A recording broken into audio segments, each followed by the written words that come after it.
All right, I think we're live now. So, welcome back to the patron stream for November 2017. I'm in Bangkok and I've got decent internet here. We've got 4 megabits up, which is, 4 times better than what I would otherwise have in Australia. Joined by Mr. Showdown, Tech Showdown. Kev, how you doing, man? Doing great, bro. How about you? Yeah, pretty good. I mean, Steve's been so busy this month. I've been trying to hit him up since I got to Bangkok, so I'd love to do a better stream for you guys with better audio, better picture quality at a higher bitrate. And he's just been boggled down with so much business. So I figured, hey, at least we may be getting 2 patron streams this year. I mean, this month at least from my side. So if Steve's keen to do it in the next few days for the November, I might do another stream, but just in case, I want to take care of my patrons. And so if you can also confirm if the stream's all good too, because I'm only on one monitor. Like, I'm looking up at this big TV because I've lost this monitor. So yeah, if the stream's all good. So, So it sounds like everything on mine's fine, very clear, really clear actually. That's good. Great. Yeah, that's what a high bitrate does, man. It really just knuckles down and gives you better picture quality, better audio too. There's no dropouts, so everything should be clean for the viewers.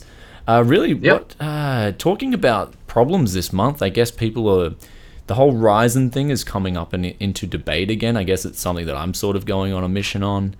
RAM speeds with Ryzen as well. I found out, and this is the thing, I love going to these events because you find out information from so many different people about so many different things. It's like a whole just learning process. I learned a lot about Galax and behind the scenes, and I'll probably save that for the video because it's going to be an epic video. I'm going to talk about Galax as a company, but also the overclocking event, some of the things they're doing, and really gained a lot more respect for Galax, like for what they're doing for the overclocking community, because they're just supporting overclockers as well and sort of keeping that scene alive.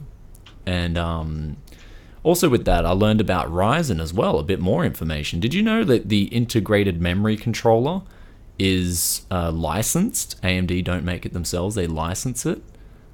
I didn't know that. Yeah, and so there's firmware updates and whatnot that they have to get from a separate company. And so when people complain about the memory speeds on Ryzen, they complain, it's ASRock's fault or it's this motherboard manufacturer's fault, when it's actually not. And when Ryzen was first released, you know how much of a mess that was.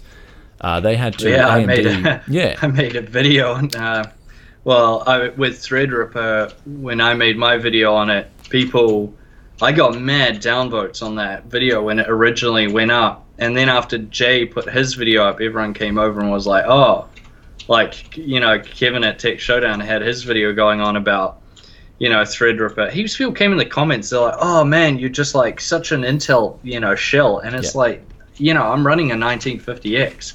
Like, I'm on the platform and I'm talking about these issues. I did a video like that years back about X99, as you well know. Did you jump on X99 when it first came out? Yeah. Because that was, man. Well, it was, problems. To be honest, ASRock nailed that. ASRock really stepped above the bar when X99 came out. Gigabyte had some big problems. That was huge. Yeah. I think even to this date they might have problems. I'm not too sure. I was still having problems with my MSI X99 board with USB issues at kicking out USBs and things like that. It was a nightmare. But these things have been getting a lot better. X399's come a long way now. It's a lot better. Yeah, it is. Before. It is. And so with that, I found out, like, just all behind the scenes, and like, the board manufacturers were having problems with memory overclocks. They had to then contact AMD. AMD had to contact the other company to update the firmware on the IMC. And so, you eventually got better memory speeds, but that was something that I didn't even know that. And then also learned about Threadripper itself. You've got essentially 2 integrated memory controllers on one side's for one set of DIMM, the other side's for the other set of DIMM. And so that's why when you cut off when you cut off half the cores, you go through one IMC, latency's better, gaming's better as a result. And so one thing now, the path that I'm going on, the biggest tangent I'm going off on now is what I've noticed. This time I did notice it, switching straight back from the 1800X to the 8700K, I started editing that video. Like that that video that you saw. I also edited another video. Yep. It should be out in about 20 minutes. Started editing that video, and what we got was so with that video, what I noticed straight away was it just felt more snappier doing everything on the 8700K. That was something I noticed, but again, it might be in my head, so I have to get the evidence for it. But it's funny, some guys in the comments were like, yeah, this has been spoken about, and it's something that I want to go down on the path of, because when we do benchmarks and we say something's better than the other CPU, we're just looking at the final score. We're not looking at everything in between. And now anyone video editing spends a good chunk of time editing videos. I spend like 4, 5, 6 hours, sometimes even more, editing a video. And if you're saving time in that whole process, that's productivity. And so that's something I wanted to focus on and see if it is all in my head, or if the 8700K is indeed quite a bit better than the Ryzen counterpart, and even the 7900X for that matter. So it's something that I'm going to go sort of go off on a witch hunt, because that's like, I used to do that in the past, man. I love witch hunts. They're pretty cool, man. They're pretty cool. Even if you come up empty-handed, it's still a lot of fun. So you just learn. Like, this whole event's been a learning process as well, which has been really cool. So yeah, I mean, it's a hell of a powerful CPU. I mean, like an 8700K at 5 gigahertz is just unbelievable in terms of the power. But I do think, I know where you're coming from. I have noticed it a bit with my Threadripper. At certain times you will notice that sort of latency or whatever. But then again, at the same time, when I actually go to render the video, my render times are so low now compared to the 6900K that I think it would more than make up for it when you're maybe getting that maybe 3 to 4% loss in latency when you're actually editing the video, but you're making that up by sort of like a 40% less. Yeah, but the 6900K is inferior to the 8700K too. That's the 8700K is a beast, man. You're rendering with Vegas though, aren't you? Yeah, Vegas can really take advantage of it. The Premiere has AAA over about 8, I think. Well, after 12 threads, it has problems. Like, it starts to scale down. So that's why it's pretty much the 8700K is perfect for Premiere Pro and the Adobe Work Suite.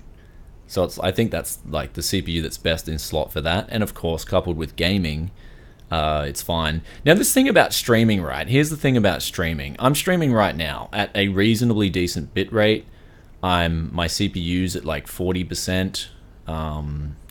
And I'm recording this whole thing. I'm using 1.5 gigabytes of memory. My Ultra HD graphics on the chip itself is at about 75%. So the whole thing about streaming, I'm going to make a video about this too with streaming. It's really not that intense on your hardware. Like, really, you should be offloading encoding to the graphics portion of your hardware. If you're not, you're just really costing yourself a lot of resources. So, I'm editing on this little mini ITX rig, and like you said, the stream's absolutely fine. It's really smooth. Nothing's coming close to crashing. So that's with streaming. Obviously, if I put up a game, I'd need a much more powerful graphics card, because the Ultra HD graphics are terrible, but they're still managing a 1080p stream. So you get a graphics card that's 4 times, 5 times powerful, even a 1060, you'll be streaming fine. You won't be losing many frames. Maybe with maybe if you're playing PUBG, CPU might, at 30-something% at the moment, it might be at a bit of a detriment. But yeah, it's looking really good. Bangkok's been a little bit weird this time. I'm definitely not eating street food again here. Or if I go to, it might have just been a warning. See, I look at it as a warning. I got out pretty easy this time. I didn't get too sick. I was able to do the Galax event absolutely fine. Still enjoyed myself within the vicinity of not doing too much. But it just really made my trip miserable. Like, besides the event was really good, but besides that, I'm miserable, man. Like, my stomach's sore. I'm just gonna, if it still persists back in Australia, then I'll go to the doctor back in Australia. But yeah, it's just one of those. I'm never eating street food here again. If I go to Vietnam or Malaysia or something, I probably won't do street food there either. So just, I don't know. It's just too much. Like, as delicious as it was, it's just too much to take me out. Like, I wanted to go out, sort of hit the nightlife, hit the nightlife, go out, hit the nightlife, have a good time. But before I was going to go out, you know, bang, that time struck. What did you eat specifically? This seafood rice. I knew it was that one. I shouldn't have done it. Like, I love my prawns, man, but yeah, I don't know. I shouldn't have done it, man. Shouldn't have done it. Like, should have just stuck to room service. Should have just stuck to room service. Your good old hamburger and chips. Should have just stuck to that, or a pizza or something. Good old grease. Yeah. At least I wouldn't have been on the toilet. So yeah. Oh man, it just sucked. Like, even now, I'm sort of like, I had a decent sleep last night, pretty good, solid 8 hours, so I feel really good. But before that, I was getting like 4 or 5 hours a night, and it's just miserable, man. This whole trip's been a little bit miserable to me. So I am talking about Galax too. Like, they made me do the event. And I'm like, guys, you're giving away like 1070s and stuff at this event. You definitely should give away a graphics card to my viewers. That's what I said to them. Like, guys, give away a graphics card to my viewers. They would appreciate that. So I'm trying to milk a giveaway out of them for a 1060 or something. So hopefully they do that. So that would be really good for the viewers. I'm always hustling, man. I hustled a keyboard out of them too. I'm like, look, you know, I just want to take one of these RGB keyboards. And they're like, no. And then I'm like, you know, I'll definitely like use it. And then they're like, okay. So yeah, no, it's good, man. It's good to give back as well. I'm in the works right now of I'm going to give away a system. It actually will be the first time I've given away a system on my channel, Tech Showdown. So okay, it's going to be. I'll hopefully have it done in the next few weeks. Just got to see how things have played out. They got a motherboard and a CPU. I just got to work with Playtech and get the rest of the parts together, and then I'll give away a rig. It'll be a pretty, like, a really solid sort of mid to high tier kind of one. I haven't sorted a GPU yet, although most likely it'll be something like GTX 1060, I would imagine. Something around there, paired with the CPU I have got. That'll be a 7700K, so that's going to be plenty powerful. Oh, nice. Yeah, it'll be a pretty nice rig for someone to get, so I thought that'd be a good thing to finish off the year with doing that. And my video tomorrow will be a GPU awards one for the ones I've personally liked out of all the ones I've tested this year, since all the tech channels right now are doing the, like, round up the, like, top 3 or whatever top, you know, GPUs, CPUs, motherboards, all that. So I thought people would probably enjoy what I thought. But it's been so competitive. People think it's not that competitive, but at the lower ends it still has been to a certain degree because of, like, well, I'll ask you this question because this is the one I've been having. For a 1080p gamer, so all they're doing is 1080p. Now that's also the guys at 60 hertz, but the high refresh rate guys. The guys at 120, 144. What GPU would you think is sort of like the best value at brand new, that is?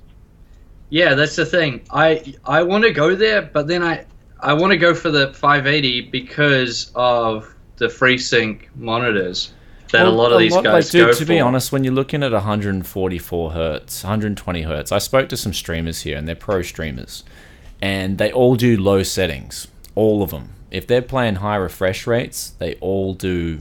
Then they play high refresh rate on high refresh rate gaming monitors. All use low settings, man, except for some settings that help with locating and sort of, you know, visualizing the enemy. They all use low settings, and so with that, your graphics card's not getting stressed that much. But of course, you do want the 1060 to take advantage of that, and of course, CPU is really important too. So, yeah, 1060 would be my call on that. But then again, if you wanted to enjoy your 144 hertz, then you might want to step up to a 1070 at 1080p. So it really just depends. That's the thing as different well. Strokes for different folks. It depends, because there's a lot of people that prioritize the frame rate over outright graphics, so they don't mind dropping that preset down from ultra or whatever to high, get those frames up, or maybe back the filters off a little bit, get the frames up, and then you can still get away with it. But then, you know, my whole thing, how I'm going to structure the video when I shoot it tomorrow will be best at 1080p, best at 1440, and best at 4K. And the only one that's straightforward is 4K because, you know, 1080 Ti. just hands down. There's just nothing there else that you can pick. Yeah. I mean, I run a 4K display, I game at 4K, and I run it at 1080 Ti. I'm also doing my favorite model within that line. So that'll be interesting too, because I had two that I bounced between this year. So, but the 1440p one's also difficult, because if you think 1440p 60 hertz, you'd probably be able to get away with a 1060 maybe, but most of the guys would go for the 1070. Yeah. But then if you go 1440p high refresh rate, then it's sort of like, you know, how high do you want to go then? Yeah, getting a lot of questions about like stuttering and stuff, and it's just like, it's so hard to answer that. Like, it really is, because it's like there's so many things that can cause stuttering. I mean, just look at that computer I fixed up for Vasily on the channel. It's like, guys, that's what can cause stuttering. It's so hard for me to do it on my end. Of course, I do help people as best as I can, but I'm getting a lot of questions about like, hey man, stuttering. Hey man, I'm stuttering. It's like, guys, I really can't diagnose unless I'm there, or at least if you're sharing the screen with me, I can sort of take a look at a few things, give you some pointers. It's just, yeah, it's really hard in that regard, but it's just there's so many things, as you said in your video. You know, like I think the best way to do it is you just have to, I think, as you did in your video, you just have to go around the individual areas and just tick everything off. So you go, you know, is it temps? Let's check out the temps, run a game. Is the CPU getting hot? Nope. GPU's not getting hot? Nope. Okay, tick that off. Is it a setting somewhere? Is it a graphics setting? Is it a driver? You know, go through all the software ones as well, and basically just break it down like that. It'll take a long time, but eventually you'll figure out what it is. If it's a software thing, you can. I mean, the thing is, a lot of people are very scared about reinstalling their operating system. Oh yeah. But a lot of times that will fix things. At least then, it will. You know, you'll start back, like sort of at the beginning, back to basics, and then you can reinstall all your drivers and stuff like that. But it's actually not that scary. A lot of people sort of have anxiety about it. But you can do the keep files. Just go type in recovery into start, then do the keep files one. You'll be fine. You won't lose everything. If you're so scared, just if you have a data drive, you just unplug it, which is what you should do when you're installing an OS anyway, and just do that. But that fixes a lot of things. But it just, you know, you just got to go around and figure these things out, because it's just so many, as you said. Like you can't diagnose someone in the comments like, oh, my thing's stuttering. What should I do? It's like, well, like where do you even begin? Exactly. I couldn't agree more.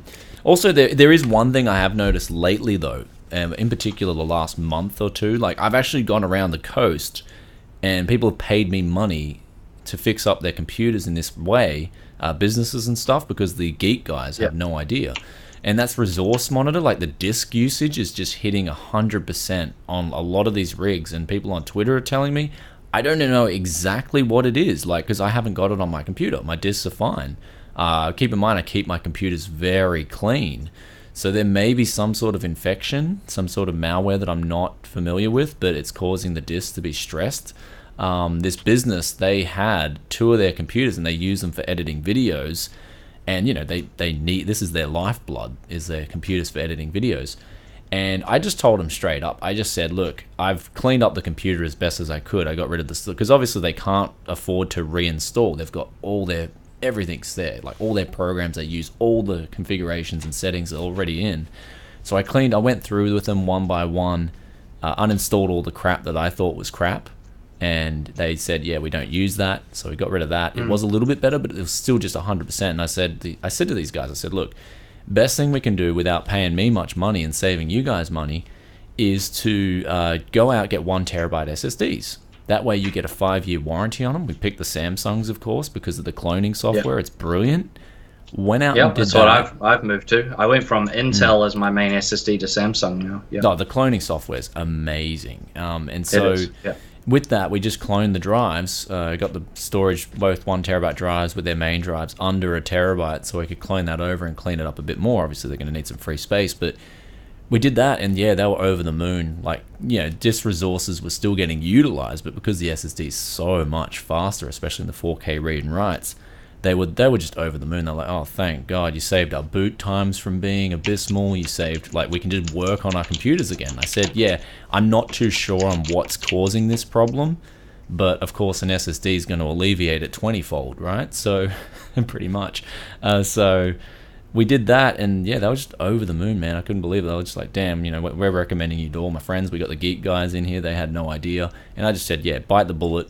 Get the SSDs. You got a 5-year warranty too. So if those resources are getting utilized all the time and your SSD is going to wear out over time, you don't have to worry for 5 years, really. Just as long as you back up your gear, you'll get a brand new SSD on that 5-year warranty. So that was really good that we went with the Samsungs and their cloning software as well. I think they're the two things that make the Samsung drives a really good buy at the moment, especially when I started looking at it from a professional sense. So that's what I thought. Yeah. There. But yeah, that's a problem. No, that's fine. So yeah, if anyone's... sorry. Yeah. No, I was just going to say that the one thing that I sort of, you might have been more aware of it than I was, but when M.2 drives started to get, M.2 SSDs started to get popular, I never thought that they would take over to the sort of degree that they have, in terms of, you know, people, them being basically like the go-to SSD for enthusiasts now, rather than SATA-based ones, because of the fact that you don't have cables, which is nice, makes the build look prettier. Obviously the speeds as well, and other things. I mean, it does cost more, but you know, that's the price you pay, I suppose. But it's just so nice, and I never really saw it. It kind of was one of those slow things, and then now it's like just what everybody recommends when it comes to an SSD, for the enthusiast anyway. But it's interesting with the shields that these companies use as well on the M.2s. Some of them seem to actually make them cooler, other ones seem to make them hotter. Yeah. No, the M.2 from MSI is terrible. They need to fix that. It's stupid. The Asus Strix one, that worked so well. I was impressed by that. That was impressive. I moved my one. I got the MSI one on the Gaming Pro Carbon X399. Yeah. If you mount it in the top one by the GPU, it gets really hot. But I mounted mine in the very bottom, where it's cold, and it seems to be okay there. But I don't think it really gets that hot because I'm not really doing anything massive. Maybe you do like a lot of compression and stuff on your main drive. Maybe that would heat it, something, you know, decompression and all that. Yeah, well, the whole reason behind an NVMe is the insane read and writes, especially if you're copying files or, you know, so even if you're copying... It really, NVMe's, especially for a consumer or a consumer, if you're in America, I know I've been hounded lately on that word. With the NVMe drive, the biggest benefit of it ties hand in hand with 10 gigabits Ethernet connections. They allow the consumer to utilize a 10 gigabit Ethernet per second connection properly, and so especially if you RAID 0 them. So that is the biggest benefit of NVMe drives at the moment.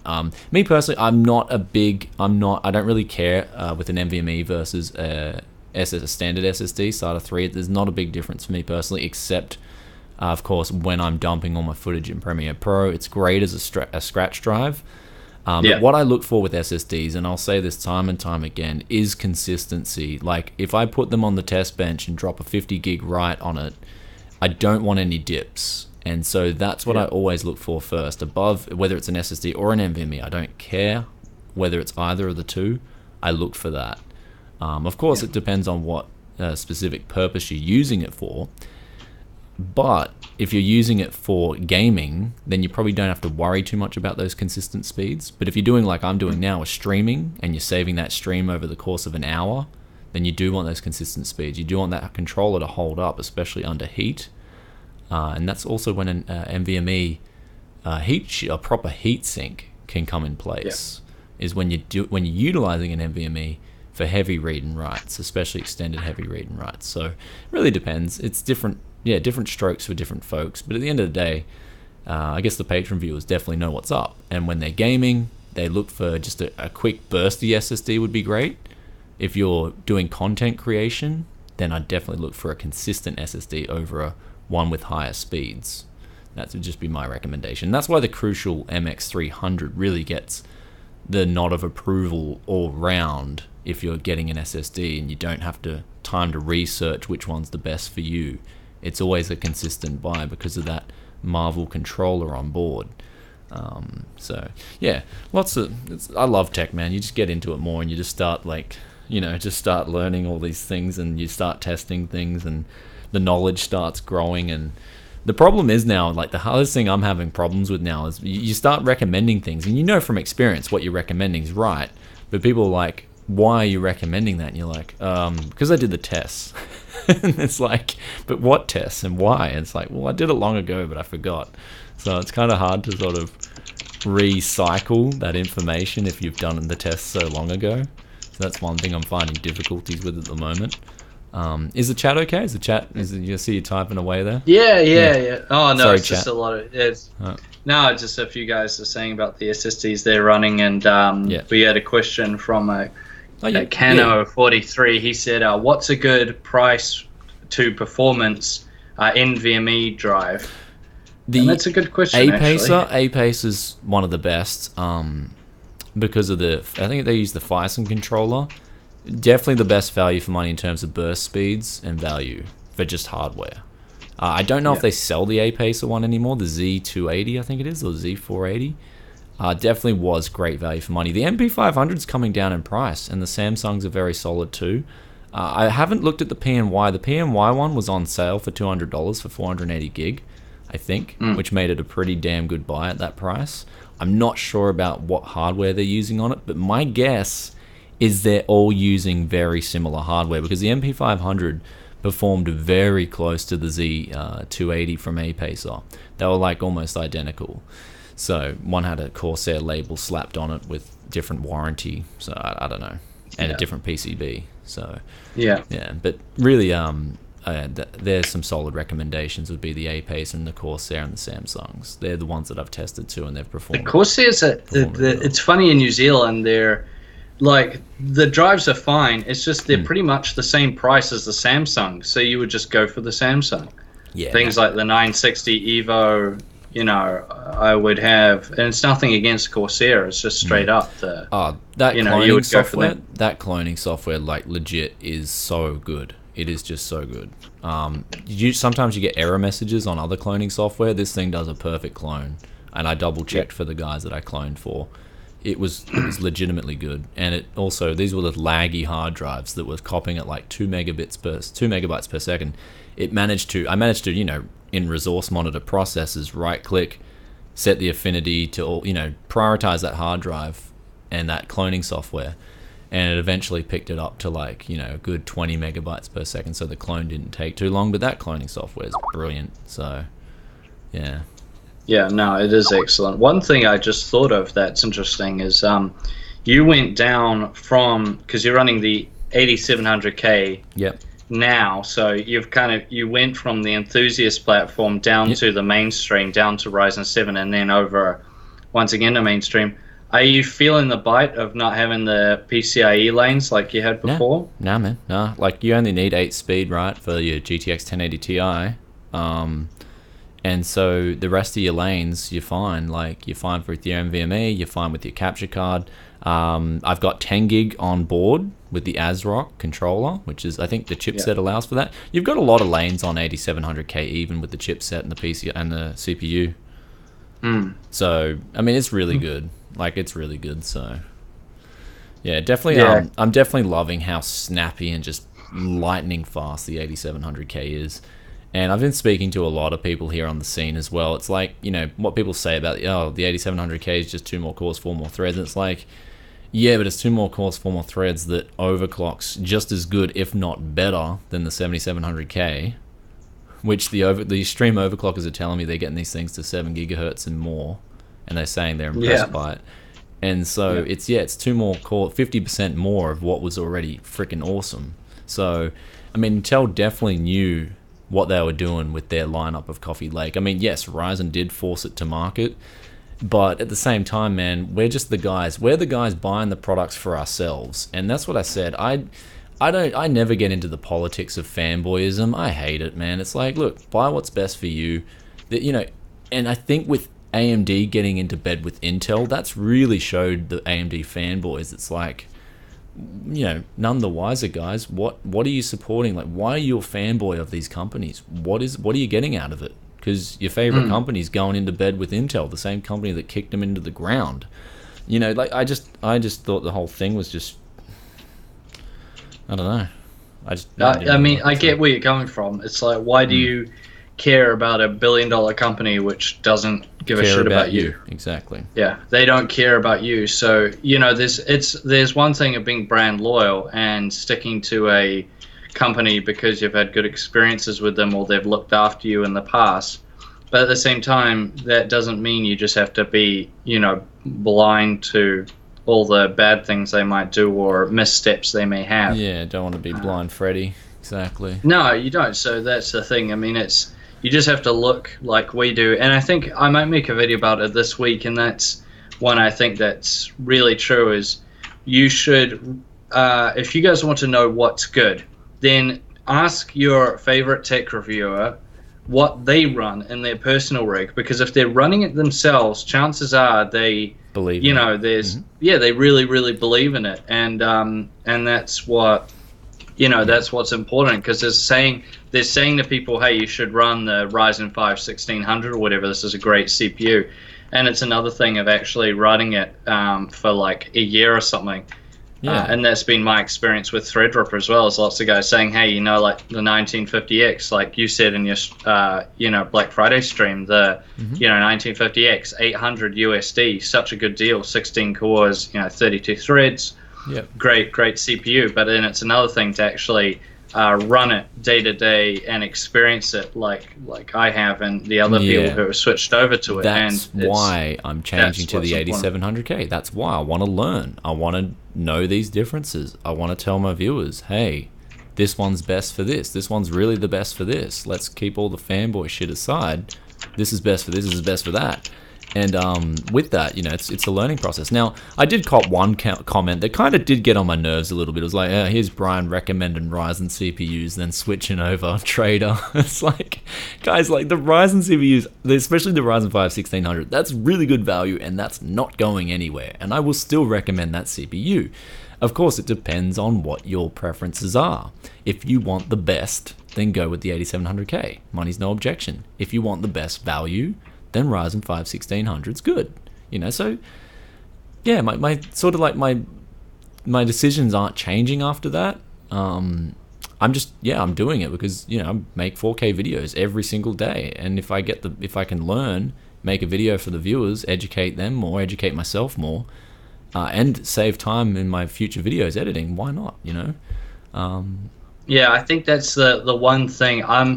It's definitely an upgrade going from X99 to X399. Like the 1950X is just unbelievable in terms of the rendering power. It's just ridiculous. Like the Cinebench score is 3000. I mean, that tells you all you need to know. Yeah. It's double what pretty much I had before. But at the same time, I feel like I've kind of gone a bit too, because I game on this rig as well. I feel like I've gone too far towards the workstation side of things. Yeah, see, what are you noticing with the gaming? Like, with your gaming, how's that been with the Threadripper? Well, my gaming performance went down Yep. compared to what I had before with the 6900K, so I've lost it in the gaming, because my 6900K was at 4.2 gigahertz. Yep. This 1950X at stock set at about 4.1 on XFR. So, but for some reason, as a lot of people have noted, even if you clock them the same, perfect example is the Ryzen.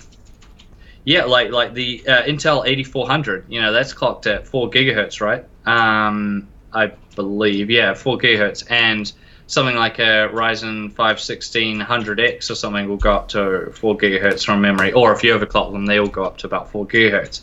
Yeah. And yet in games, even though they're both 6 cores and they're both at the same clock speed, you'll see the 8400 pull ahead a lot of the time. And it's just Intel having that advantage of, I guess, I don't know, maybe there's something to do with the architectures over AMD when it actually comes to that gaming.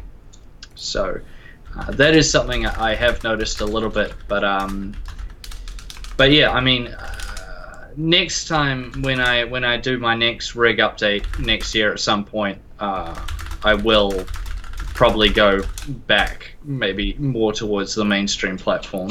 Okay, sorry, man. Like you have. Just had to quickly message a chick. She's leaving the hotel, and I wanted to say goodbye. Okay. Was this someone you shared a night with? I was such a noob, eh? So I didn't get to go out clubbing, but I still had a drink last night with a lovely lady. And, she's now at the airport. Okay, that sucks. Oh, I want to give her a hug. So, anyway. Is that the Taiwanese one? Yeah. So she manages this egg roll chick. Egg roll chick's a popular PUBG streamer, but she's the manager, and I'm like, well, she's the nice one. Egg roll's really nice, but like, I just get along with people you get along with, I guess. Like, the egg roll chick wasn't really interested in talking that much, and I guess she didn't speak like hardly any English at all, and I could not speak a word of Chinese for the life of me. But yeah, the manager was so nice, really nice. So I just chatted to her like all last night, and then after I just said, let's go get a drink, the pool at the hotel. So we just had a drink and just got chatting a lot, man. I don't know. So hey. Yeah, man. No, that's good, man. No shame, brother. No shame. Computex next year. No shame. Oh yeah, we're gonna meet up with her at Computex next year for sure. So that'll be good. Yep. Yeah, I'll be there next year as well, man. Yeah, dude, it's gonna be so good. You got to come to and you guys in the audience, if you can get to Computex, man, it's one to remember. It's so good. It is really good. It's one of the best. Hopefully, I won't be. Yeah, Steve, like with his legs after last time, how you said you kept complaining about his sore legs. Oh man, he's got to get some better shoes or something, man. Like I did all the packs like in business shoes, like Suave business, and my feet were sore, but I could still keep going. Steve was there; he was whinging hard at Computex, man. So he was like, I was just like, dude, like, what's up, man? It's 5 days. We just action-packed 5 days, so. Yeah, no, I felt sorry for him because of him trying to run to his connection flight after I feel sorry for him now. I feel sorry for him with that. Yeah, because he was like sitting down for like 14 hours or something. Then he got off the plane, had to run to the connecting flight, and then he missed it anyway. So that's pretty tragic. Oh damn! Yeah, I know he ran for that one, but he did get on the next one, and I sorted him all out. Like I got him rung up his limousine, rebooked that for him, and all that. So look, I'm hustling for Steve. Don't worry, guys. I'm a team player. Okay. I'm a team player. So yeah, no, that's so good, bro. I got a question from Kano again. He said, "What bitrate at 4K do y'all render your videos at?" 15 at the moment. It's terrible, I know, but I can't do any more. Otherwise, uploads will take longer than a whole night to upload to YouTube. So I just usually make a video. I'll upload it that night, all of it, and then the next day I'll start working again. So I'm in a cycle. When NBN hits, I'll up that to 35. That's YouTube's recommended bitrate for 4K. Yeah. So how about you, Kev? I mean, I don't have a 4K camera yet. That's one of my next things to get. So mine are just 1080p, 24 frames a second, because that's all my 650D can do. But I just use the Vegas. I actually don't know what the bitrate is. I just use the preset for 1080p 24, and that looks fine. I mean, the videos look good. My main thing I've been doing now is getting new games. But you guys might not think that's a big thing, but when you have to constantly be keeping up with the benchmarks. So just got Total War, Warhammer 2, we got F1 2017, we got the new Assassin's Creed, got Ashes finally, because I wanted a DX12 CPU benchmark. And so just getting through, get those games, update my benchmarking, and then we'll look at getting something else. But it's with YouTube, you do want to trend towards 4K just because of those bit rates. Like there's only 1080p can only look so good. Well, I think it's 8. They cap it at 8. Anyway. So yeah, they do cap the bit rate at 1080p. Yeah. So it does get pricey buying the games for benchmarks. Ask any any review, I mean, you guys always love it when we get on these new games, but I mean, they're like $100 a pop, right? And if we're doing them every other month, that, this starts adding up. Yeah, exactly. So it does. Definitely Nvidia do hook up me game codes. So if they do, I'll get them to hook you up some game codes as well, like for benchmarking. They gave us a Destiny 2 Yeah, they key. do. They do every so. Oh, okay. Yeah, they were talking to me about that just the other day when I asked them about that. So they'll probably suss me that. But yeah, so that's fine. But I will get onto it because as you guys, a lot of you guys say, the 4K does look. Yeah, I would honestly recommend going with like a semi-vlog, semi-shooting camera. Like, imagine now I've got like a vlog camera and an A7S II, and I've sort of got the best of both worlds. But if I had to pick one camera, it'd be an in-between of those, and I don't know what camera that is yet. I've got this Panasonic 4K vlog camera. It is so good, man. It's got like this 20 times zoom. It works so well. When I need to get shots that I can't get, like when I need to get run and gun shots or I need a vlog, that camera is just gold, and I can't live without it on my in my inventory. Then of course I got the Sony A7F2 for S2 for beautiful bokeh, beautiful shots. But if I had to pick one camera, it'd be an in between of those if I could. I don't know how much that would cost. You'd probably have to get a Super 35 sensor. But you definitely notice, like with the A7S II and the Panasonic camera I've got, the vlog camera, they've both got great onboard audio, the ADC for recording. And that's so convenient. Like you can just record from a good lav right into the camera and you'll get good audio. With the G7 it was pretty lackluster and you could notice it. So I guess that's why the channel's starting to run a little bit hot lately, because the audio's better as well. And that's your audio sounds like really that's the funniest thing is like it's just like a tech community thing, because if you go in like the wider YouTube, you'll see like probably more than 95%, probably like 97% of all YouTube videos out there, or new ones coming out, would be at 1080p or maybe even quite a few at 720p. So, but then you go to the tech community and everyone's like, oh, like you have to be at 4K. I know not everybody is. I'm not the only one that's still at 1080, but it seems like there's this huge expectation for everyone to be on 4K, and yet you go outside the tech community and everyone's just like, oh yeah, it's fine. Yeah, like big channels I've seen still putting up videos at 720p. I'm not kidding.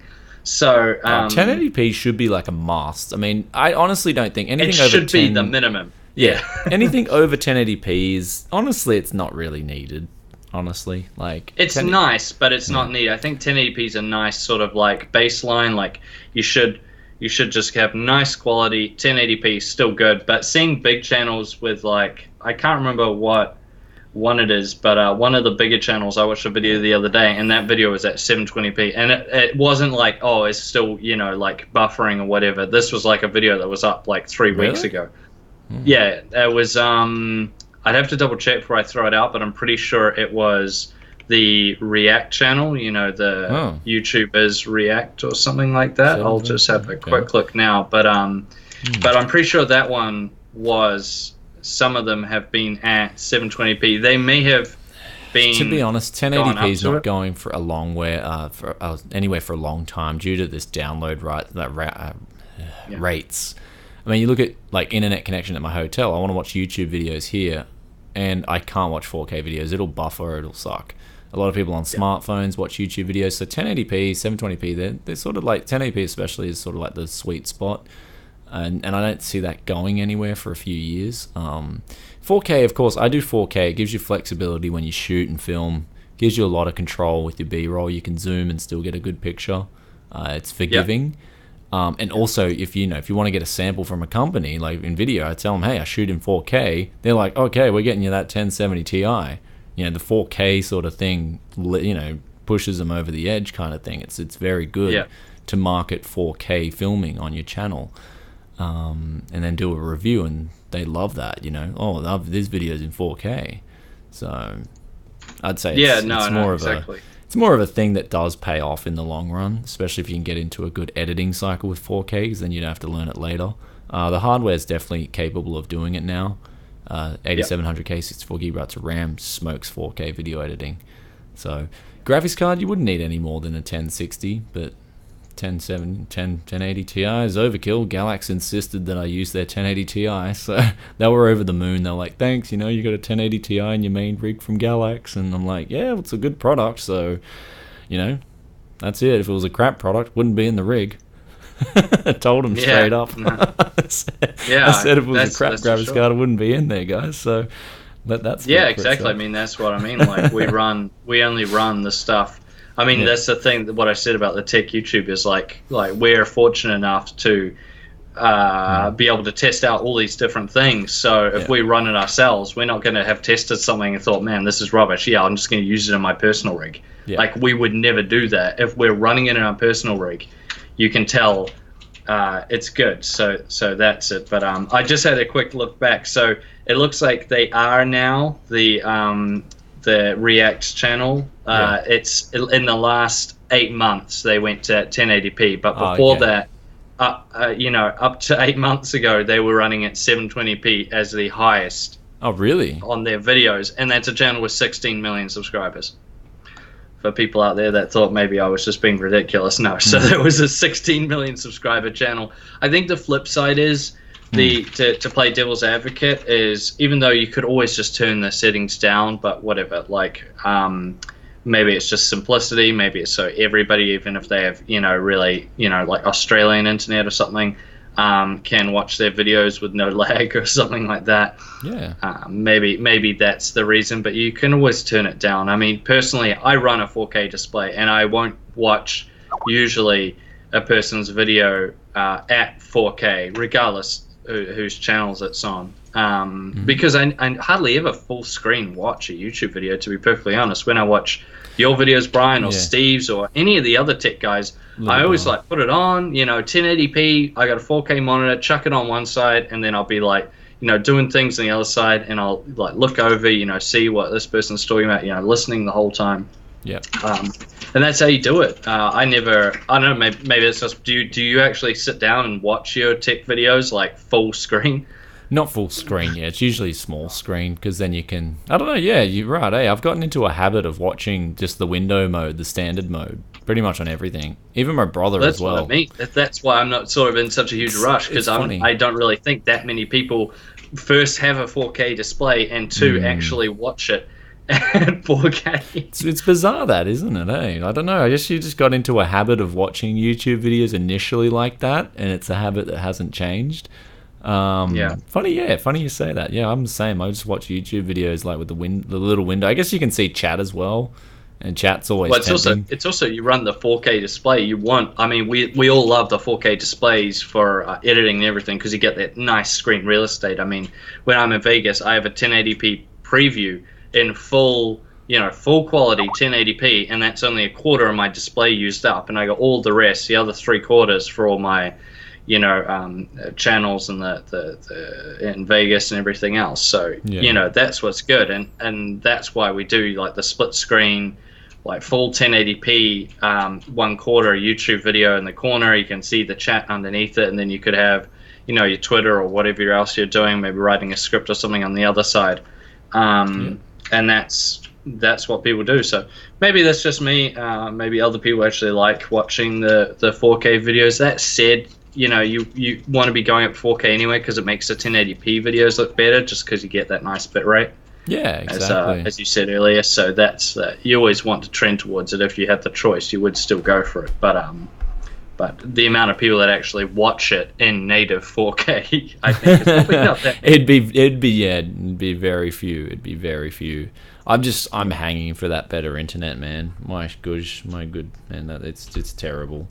What will be the best plan you can get once your fiber gets installed in your city? 100 down, 40 up. So is that the absolute top? Yeah, that's the tops. If I want better, apparently Coffs Harbour is going to get like 1,000 rolled out, 1,000 up, 1,000 down. I don't know, man. So yeah, even 100 down and 20 up. That's what you said. 20 up, was it, or 40 up? So 40 up. So that's heaps for streaming, man. oh, yeah, That'll be exactly. That's what I mean. tons. It's the 1 megabit Yeah. up that's killing me at the moment. I would rather have 10 down and 40 up than like 100 down and 2 up. I need Yeah, yeah. uploads so bad Yeah. doing YouTube and doing streaming and anything like that, because you know the viewers get the better experience at the end of the day. So That's Yeah. the most annoying thing about New Zealand is like the fact that the the plans here go up. You know, you get like 100, and then you can go up to 500 down or 1,000 down. But unless you get that very top plan, the 1,000 down, the Yeah. upload stays the same at 20 up for all the plans. Unless you get the top one, then it jumps to 500. So it's like, Yeah. God, like for like YouTubers and stuff, you have to get the top one. 20 would be fine, but it's like, damn, if you can get 500, bro, it's like, yeah, how good would that be, right? Like, I can't even imagine when I go to put up like my 1080p video on YouTube, Yeah. like it's just gonna be boom and done. So, because I mean, most of the time when I upload the video now, because it takes 15-minute video, might take maybe 10, 15 minutes or something. Yeah, I'll do my thumbnail while the video's uploading. Get all the text done and that. By the time it's processed and all that, and then we usually like to leave it a little bit if you don't understand, guys, because it's if you drop it as soon as it's processed, it'll be at like 360p, which obviously isn't that good. yeah. So You got to you wait wanna a few give it hours. a- You have to. Yep. Yeah, Scheduling's for the me, only way to go. yeah, for me, it's normally like by the time I'm finished all the thumbnails, filling out all the description, all the tags, everything done. By the time I hit it, it's usually 1080p by then. So that's Yeah. usually like maybe Usually like about 15 an minutes hour. after It's usually about an process. hour for a 10-minute video, 20-minute video, and then about 2 hours for anything longer. So full process. Yeah, that might be at 4K. For Yeah. me, at 1080p, it seems to be about like 15, 20 minutes. It'll be up to full amount. But that's it's interesting. Oh, we got another question. What's up Okay. with these 4K 144 hertz monitors? When will we see them? No idea. I don't know. Okay, let alone trying to power that in a game. I run a 1080 Ti, and not many games, like newer games, I can play at 4K Ultra. A lot of them I have to drop down the preset, or I have to drop off the filters just to keep it above 60. That's with MSI Gaming X 1080 Ti. It's which, not just you know, it's not just running running the monitor. You got to think about the actual hardware. That's going to be power hungry. That monitor. That's going to be Yeah, a power hungry that's it. monitor. They've got to keep that thing under wraps with warranty. Otherwise, they can't release it. Otherwise, they're going to have a disaster on their hands. I don't know exactly when it'll come out. I'd actually have to ask around the scene for you guys. So in the next patron stream, I'll give you guys an update on that for sure. It I'll will ask be around the next scene. year. Yeah. I think next year because in the previous few years there's been a big push towards obviously making the displays bigger. Like now we see 4K TVs and everything, much more mainstream. People like non-tech people buying 4K TVs and watching Netflix in 4K, and everyone talking about 4K now. I think the next step is everyone talking about refresh rates. Yep. Like stop not being stuck at 60. So I'd imagine next year you'll see a few companies will put out like feeler products. They'll put out a 4K 120 hertz, maybe 100 hertz, maybe even a 90 hertz or something, 4K panel, just to see if there's much interest. Samsung or something will probably do something Also, like that. yeah. Also, sorry guys, I got to check out in like 6 minutes as well. So I better get ready to Oh, go. shit, okay. But yeah, it's been awesome talking with Kev. Thanks for coming on, man. I pulled up cryptocurrencies here for a reason. I was going to talk about it, but we just got off on a different tangent. I have got that's the thing. Before I made my next video, I wanted to do a lot of research, go really deep with it all. And I'm still doing some research as well. So that video is going to drop. Spoke to a lot of people here on cryptocurrencies, and it's crazy. It's really good, actually. This trip was exceptionally good for knowledge, gaining a bit of here and there and sort of doing everything. So hopefully if I do another patron stream this month, I'll try and get that out for you guys. We'll talk about cryptocurrencies. As always, if you guys have questions on the patron comments section, just drop a question there. Of course, if you're not subscribed to the Patreon, you just follow on Twitter. Twitch. Then you can just jump on Twitter, ask us a question if it's a dying question and you want it answered. Then be sure to hit that up. But thanks, guys, for tuning in. Thanks for supporting the channel as well. Really appreciate it. Things are going pretty good. Things are starting to look up a bit with this adpocalypse crap, and it's sort of dying off and haven't been Yeah. demonetized for a good week now, so that's really good. Especially on this trip, I don't have time to monitor that, so yeah. Thanks a lot, and also Kev, thanks for big thanks for coming on today, man. It's really good. So All goods, man. Whenever you want me to come on, I'm always keen. yeah, sweet as, brother. It's always fun. All right, guys, I'll peace out. I gotta hustle, get out of here. So All right. See you All right, guys. Catches, and we'll catch you in the next one. Okay. Peace out for now. Bye.